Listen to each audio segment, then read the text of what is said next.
अमर भारतीय पौराणिक कथाएं, 7 चिरंजीवियों का रहस्य, वैदिक टेल्स। नमस्कार दोस्तों, वैदिक टेल्स में आपका स्वागत है। आज हम एक ऐसे रहस्य से पर्दा उठाने जा रहे हैं जो सदियों से लोगों को सोचने पर मजबूर करता आया है। अमृता का रहस्य। क्या कोई सचमुच हमेशा के लिए जीवित रह सकता है? इस स्पेशल एपिसोड में हम इन 7 अमर लोगों की जीवन कहानियों को जानेंगे, उनके कारनामे, बलिदान और अमृता के पीछे के राज को समझेंगे। तो हमारे साथ बने रहिए और भारतीय पौराणिक कथाओं के इस अद्भुत सफर पर हमारे साथ चलिए। अश्वत्थामा, अमृता का श्राप। यह कहानी है एक ऐसे योद्धा की जिसकी अमृता वरदान नहीं बल्कि एक अभिशाप बन गई। हम अपनी यात्रा शुरू करते हैं एक ऐसे योद्धा की कहानी से जो महाभारत के युद्ध में अपनी बहादुरी और क्रूरता दोनों के लिए जाने जाते थे। अश्वत्थामा। महाभारत के युद्ध में उन्होंने अपनी वीरता से सभी को चकित कर दिया, लेकिन उनकी क्रूरता ने उन्हें एक अलग पहचान दी। गुरु द्रोणाचार्य के बेटे अश्वत्थामा को भगवान शिव का बहुत बड़ा भक्त माना जाता था। उनकी भक्ति और तपस्या ने उन्हें अद्वितीय शक्तियां प्रदान की, लेकिन इन शक्तियों का उपयोग उन्होंने सही दिशा में नहीं किया। युद्ध के आखिर में गुस्से और बदला लेने की आग में जलते हुए उन्होंने पांडवों के बेटों को मार डाला। यह कृत्य उनके जीवन का सबसे बड़ा पाप बन गया, जिसने उनके भाग्य को हमेशा के लिए बदल दिया। यह पाप देखकर भगवान कृष्ण ने अश्वत्थामा को एक भयानक श्राप दिया, हमेशा के लिए धरती पर भटकते रहने का श्राप। यह श्राप उन्हें उनके पापों की याद दिलाने के लिए था, ताकि वे कभी भी शांति न पा सके।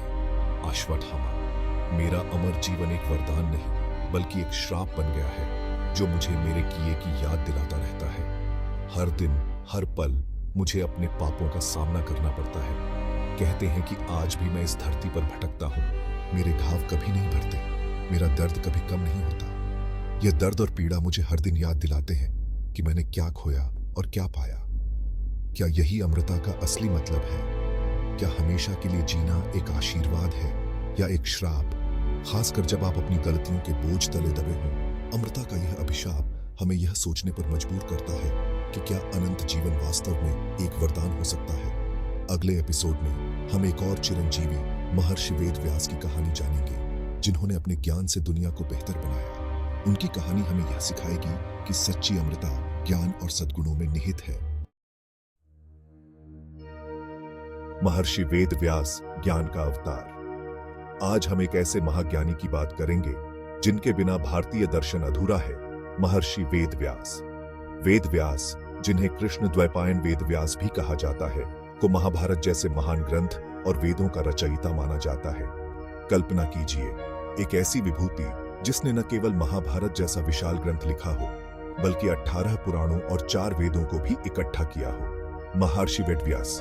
यह तो बस एक झलक है मेरे ज्ञान और तपस्या की। मेरी अमृता का रहस्य मेरे ज्ञान में छिपा है। कहा जाता है कि मैं स्वयं ब्रह्मा जी का अवतार हूँ, जो ज्ञान फैलाने आए थे। जब तक वेदव्यास की रचनाएं पढ़ी जाती रहेंगी, तब तक वे इस दुनिया में जीवित रहेंगे, लोगों को प्रेरित करते रहेंगे। अगली बार हम हनुमान जी की अमृता और उनकी भक्ति की कहानी सुनेंगे। हनुमान, भक्ति और शक्ति का अवतार। हनुमान जी की भक्ति और शक्ति का वर्णन करना आसान नहीं है, क्योंकि उनकी महिमा अनंत है। अब हमारी यात्रा हमें ले जाती है एक ऐसे भक्त के पास जिनकी भक्ति और ताकत अद्भुत है। पवन पुत्र हनुमान। उनकी भक्ति और शक्ति की कहानियां सदियों से लोगों को प्रेरित करती आ रही हैं। भगवान राम के प्रति उनकी अटूट निष्ठा, असाधारण शक्ति और विनम्रता ने उन्हें भारतीय पौराणिक कथाओं में एक खास स्थान दिलाया है। हनुमान जी की निष्ठा और समर्पण ने उन्हें भगवान राम के सबसे प्रिय भक्तों में से एक बना दिया। हनुमान जी वानर राज केसरी और माता अंजनी के पुत्र, अपनी शक्तियों और बुद्धिमानी के लिए प्रसिद्ध थे। उनकी बुद्धिमानी और शक्ति ने उन्हें हर चुनौती का सामना करने में सक्षम बनाया। रामायण में उनकी भूमिका बहुत महत्वपूर्ण है, जहां उन्होंने भगवान राम की सेवा की और सीता माता की खोज में मदद की। उनकी वीरता और साहस ने उन्हें रामायण का एक प्रमुख पात्र बना दिया। कहते हैं कि भगवान राम ने मुझे अमृता का वरदान दिया, ताकि मैं हमेशा धर्म की स्थापना में अपना योगदान दे सकूं। हनुमान जी का यह वरदान उन्हें अनंत काल तक धर्म की रक्षा करने की शक्ति देता है। मेरी कहानी समर्पण, भक्ति और सेवा का महत्व सिखाती है। हनुमान जी की कथा हमें यह सिखाती है कि सच्ची भक्ति और सेवा ही जीवन का असली उद्देश्य है। हनुमान जी का चरित्र हमें सिखाता है कि असली ताकत शरीर में नहीं बल्कि नियंत्रण, समर्पण और प्रेम में होती है। उनकी भक्ति और सेवा की भावना हमें जीवन में सही मार्ग पर चलने की प्रेरणा देती है। अगले भाग में हम जानेंगे लंका के राजा विभीषण की कहानी और कैसे उन्होंने धर्म का साथ देकर अमरता पाई। विभीषण की कथा भी हमें धर्म और सत्य के मार्ग पर चलने की प्रेरणा देती है। हमारे सफर का अगला पड़ाव हमें रामायण के बीचों बीच ले जाता है, जहां हर किरदार की अपनी एक अनोखी कहानी है और हर घटना में छुपा है एक गहरा संदेश। यहां हम मिलेंगे लंका के राजा रावण के भाई विभीषण से, जिनकी कहानी ने हमें सिखाया कि सही और गलत के बीच का फर्क कितना महत्वपूर्ण है। विभीषण की कहानी साहस, धर्म और सही फैसले लेने का प्रतीक है। यह कहानी हमें बताती है कि कैसे एक व्यक्ति अपने सिद्धांतों के लिए खड़ा हो सकता है, चाहे परिस्थितियां कितनी भी कठिन क्यों न हो। विभीषण एस विभीषण। एक ऐसे समय में जब रावण का आतंक बहुत ज्यादा था, मैंने अपने भाई के घिलत कामों के खिलाफ बोलने की हिम्मत दिखाई। यह निर्णय आसान नहीं था, लेकिन यह आवश्यक था। मैंने धर्म का साथ दिया और भगवान राम का साथ दिया, भले ही इसका मतलब अपने ही परिवार के खिलाफ जाना हो। यह कदम उठाना मेरे लिए बहुत कठिन था, लेकिन मैंने सही का साथ देने का निर्णय लिया। विभीषण का यह कदम हमें सिखाता है कि सच और न्याय के लिए कभी-कभी अपने परिवार से भी लड़ना पड़ता है। यह हमें यह भी सिखाता है कि सही का साथ देने के लिए हमें अपने अंदर की हिम्मत को पहचानना होगा।